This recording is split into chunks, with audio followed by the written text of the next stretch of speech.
The Pumpkin Moon.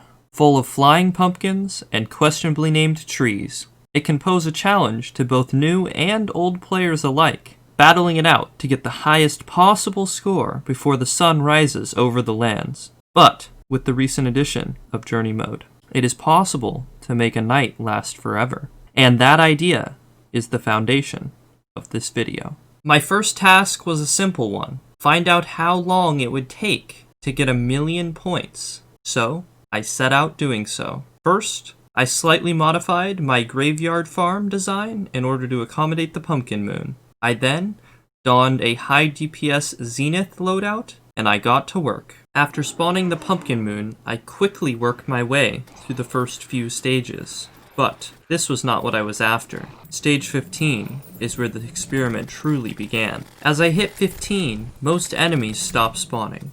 All I had to worry about was trees and pumpkins. For the next 45 minutes, I spent my time murdering wave after wave of pumpkins.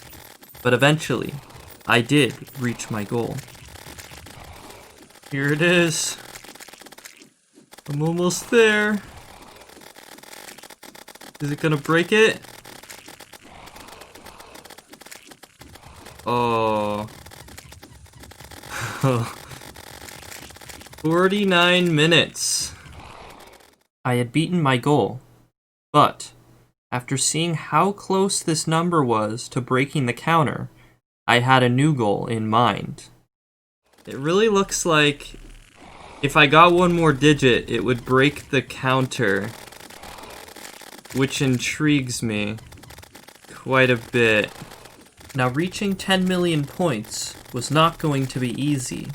After seeing how long it took to get to 1,000,000, I knew it was going to take around 8 hours. So, I set up an auto-clicker on my computer to hold down the button. I aimed my cursor up, and I went to sleep. Oh man. Ugh, 13 million, huh?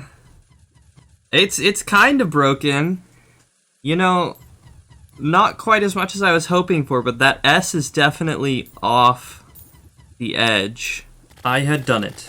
Although not as significant as I had hoped, the writing was clearly bleeding over the edge of the score counter. Now, the results would have been more interesting to look at if we had had a couple more digits than what I had managed to achieve. But getting to 100,000,000 or beyond would take a long time, and if you leave the world in the middle of the Pumpkin Moon, you lose all of your progress. So in order to get to 100,000,000, you'd have to AFK in a world for well over a day without ever exiting. So although the results weren't quite as striking as I was hoping, I did still manage to achieve my goal. Let me know in the comments below if you guys have gotten a higher score than this in a Pumpkin Moon, and let me know what you guys thought of the slightly different format of video. But that's about all I have for you guys today. So if you enjoyed, consider subscribing to keep up to date with more experiments such as this one. And other than that, thank you guys for watching, and I will see you next time.